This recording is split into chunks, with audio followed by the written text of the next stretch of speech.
മുന്തിരിത്തോട്ടം കർത്താവിന് പ്രിയപ്പെട്ട ഉപമേയമാണ്. സ്വർഗരാജ്യത്തെക്കുറിച്ചും ദൈവസ്നേഹത്തെക്കുറിച്ചും വിശദമാക്കുമ്പോഴാണ് അവൻ മുന്തിരിയെയും മുന്തിരിത്തോപ്പിനെയും കൂട്ടുപിടിച്ചത്. സ്വർഗീയ പിതാവ് എന്ന നല്ല കൃഷിക്കാരൻ നട്ടുനനച്ച് പരിപാലിക്കുന്ന ആ മുന്തിരിത്തോപ്പ് ഈ സുന്ദര ഭൂമിയിലല്ലാതെ മറ്റെന്താണ്? ദൈവശാസ്ത്ര പണ്ഡിതർ ഈ വചനഭാഗത്തെ കർത്താവിൻ്റെ ദൗത്യവുമായി ബന്ധപ്പെടുത്തിയാണ് വിശദീകരിക്കുന്നത്. മുന്തിരിത്തോപ്പിൻ്റെ മനോഹാരിതയോ അതിൻ്റെ ഫലസമൃദ്ധിയോ വിളവിൻ്റെ ഓഹരിയോ അല്ല ഈ വചനത്തെ ശ്രദ്ധേയമാക്കുന്നത്. പിന്നെയോ തൻ്റെ ഏകജാതനെ തൻ്റെ പ്രിയസുതനെ നൽകി അത് വീണ്ടെടുക്കുവാൻ ശ്രമിക്കുന്ന പിതാവും പിതാവിൻ്റെ ഹിതം ശിരസാ വഹിക്കുന്ന പുത്രനുമാണ്. പിതാവും പുത്രനും തമ്മിലുള്ള അഭേദ്യമായ ബന്ധത്തിൻ്റെ ദൈവ-മനുഷ്യ ബന്ധത്തിൻ്റെയും ഉപമയാണിത്. രണ്ട് സുപ്രധാന ധ്യാന വിചാരങ്ങളാണ് ഈ വചനം നമുക്ക് നൽകുന്നത്. ഒന്നാമതായി, ദൈവരാജ്യവേല ലാഭചിന്തയോടെ കൈയാളേണ്ടതല്ല എന്നതാണ്.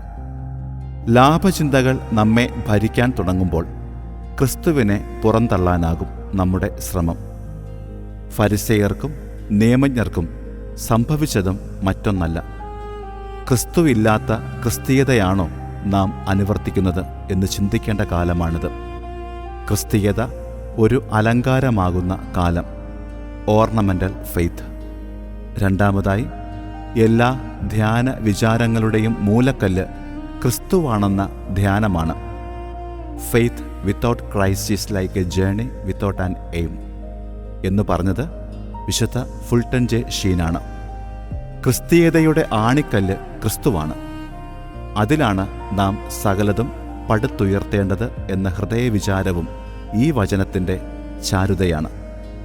നോമ്പുകാലം ക്രിസ്തുവാകുന്ന മൂലക്കല്ലിലേക്ക് നമ്മെ നയിക്കട്ടെ. എല്ലാ ആഘോഷങ്ങളുടെയും ആചാരങ്ങളുടെയും കേന്ദ്രബിന്ദു ഉത്ഥിതനായ ക്രിസ്തു ആയിരിക്കട്ടെ എന്ന പ്രാർത്ഥനയോടെ ആമേൻ.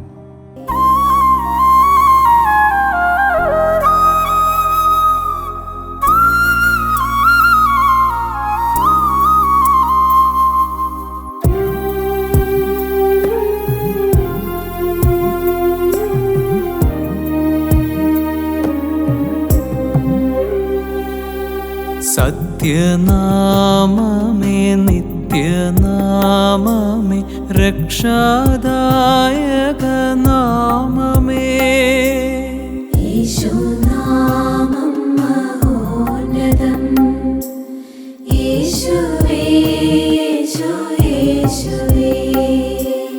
ആത്മദായകം യേശുനാമമേ ആദിപൂർണമാം നാമമേ, യേശുനാമം മഹോന്നതം, യേശുവേ യേശുവേ.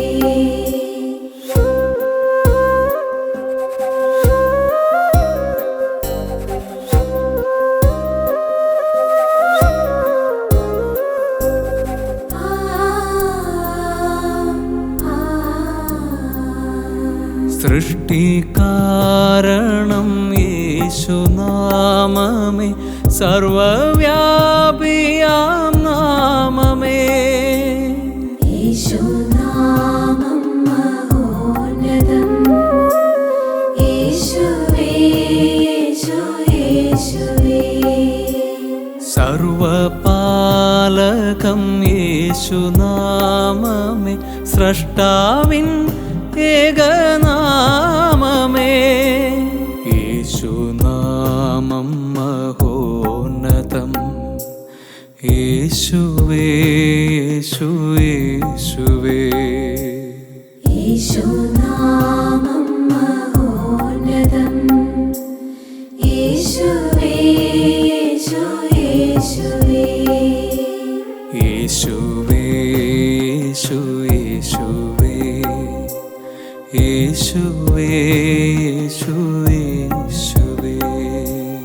യേശുവേ യേശുവേ, യേശുവേ യേശുവേ